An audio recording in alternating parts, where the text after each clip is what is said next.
High, তো আজকে fourth সেমের exam. তো পড়াশোনা তো কিছু করিনি, বাট এক্সাম দিতে গিয়ে মনে পড়লো অনেক দিন হয়ে গেল তোমাদের সাথে কোনো কথা শেয়ার করা হয় না, দেখা হয় না। তো মুখ উঠিয়ে চলে আসলাম কোনো পড়াশোনা না করে।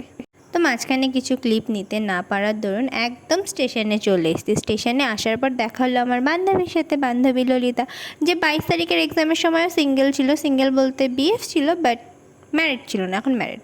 তো পরীক্ষা দিতে যাওয়ার সময় একটা সুন্দর গনু বাবার সাথে দেখা হয়ে গেছে। গনু বাবার সাথে দেখা করে যে আমি রাস্তা পার হচ্ছি, ওই যে মুখ ঢাকতেই হবে, ক্যামেরা দেখলে যেদের কেন মুখ ঢাকতে হবে আমি সত্যিই জানি না। দেন গনু বাবার সাথে দেখা করে গনু বাবার কাছে পাশ করিয়ে দেওয়ার আশীর্বাদ চেয়ে হাতটা দিলাম কলেজের উদ্দেশ্যে।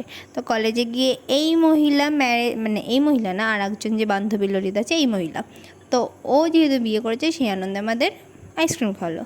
এবার পরীক্ষা শেষ, পরীক্ষা দিয়ে বেরিয়ে গেছি। বেরিয়ে গিয়ে আবার তোমাদের একটা সুন্দর মন্দির দেখিয়ে দিলাম। মন্দিরটা আমার তো অনেকটা না ওই তোমার দক্ষিণেশ্বরের মন্দিরের মতন লাগে। দেন মার সাথে একটু দেখা করে সুন্দর আকাশ দেখতে দেখতে যেই বাড়ির দিকে রওনা দিচ্ছিলাম, হঠাৎ দেখি ট্রেনকে বাই বাই করার সময় একটা কাকু আমার সাথে বাই বাই করে দিয়েছে, বাট দেখা হয়নি।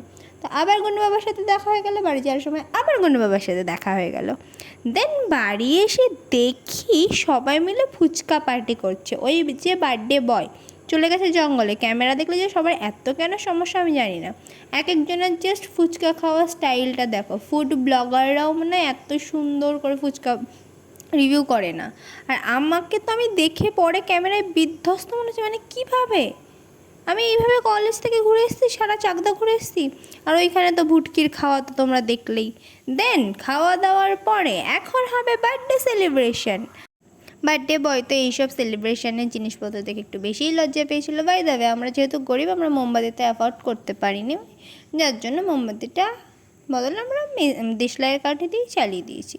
যাই হোক, এইটুকুনি একটা কেক কাটতে এত লজ্জা পেয়ে মরে যাচ্ছে। যদি টুপি আনতাম তাহলে ভগবানই জানে কি হতো আর এরা কী করতো।